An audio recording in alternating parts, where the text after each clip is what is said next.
My name is Jacque Hennequet, and I'm a creative director at Volition. Red Faction is a long-standing license, and we recently returned to it with Red Faction Guerrilla, and it's changed quite a bit. It became a third-person game, and we also brought what we call Geomod 2.0, which is a level of destruction in the environments that is unequaled in any game. I don't usually brag, but I think that's very true of this one. I think everybody agrees that what Red Faction Guerrilla did was to bring destruction to an entirely unseen level. Red Faction Armageddon takes place quite a few years later, about 60, 70 years. It's not exactly precisely, but ballpark. And the surface has been completely destroyed. And you're not quite sure why, but the situation is clearly worsening.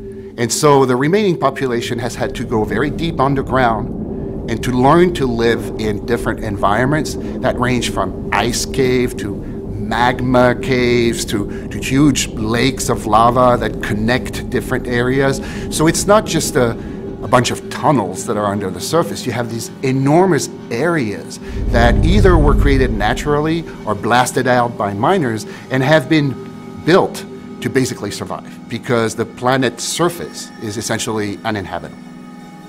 And what happens is that you are a descendant of Mason, and you are working as a sort of specialist in explosive demolitions, miner, you're a tough guy, and you stumble upon a secret that essentially threatens all of humanity on Mars, and are launched, therefore, into a quest for salvaging the planet.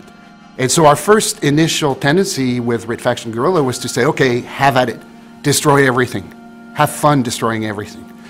Now we're refining this a little bit, and we are integrating the destruction into the gameplay more. So the game is no longer just about destruction, it's about how you use destruction to accomplish goals and serve purposes and advance the story.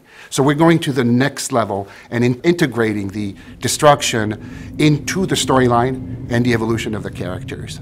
We also added a new component, which is the flip side of destruction, which is that you have a nanoforge. It's a piece of equipment that has abilities, and one of them is you can actually reconstruct things.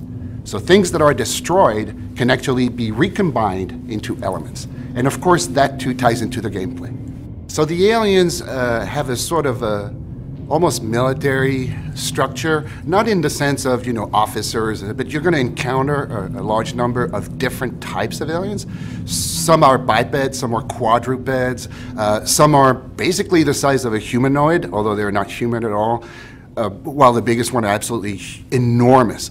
I mean, hundreds and hundreds of feet large. So they're going to vary their tactics and the way they approach you based on their abilities, and of course they're going to combine their attacks. So you're going to be confronted with different types of enemies all the time that come at you very different ways. We also have an amazing new weapon which is called the magnet gun, and the way the magnet gun works, and I think people are going to love the magnet gun, is you basically shoot a magnet at anything, and then you shoot a second dart at your target. And then when you press the trigger, the target is being pulled, as if it was a magnet, onto the other one. So you can actually shoot a dart at a car and send it slamming into a person, because it's a type of magnet that works with just about anything. I think that what Red Faction Armageddon is bringing to both the fans of the series and the people who haven't tried it yet, it's a combination of a linear storyline that is fascinating, with great open world gameplay, and destruction that is now no longer just a gratuitous activity, but fully integrated into the story and a component of how the game evolves and how you progress in the game. I think the combination of these elements really makes Red Faction Armageddon unique and a fascinating experience.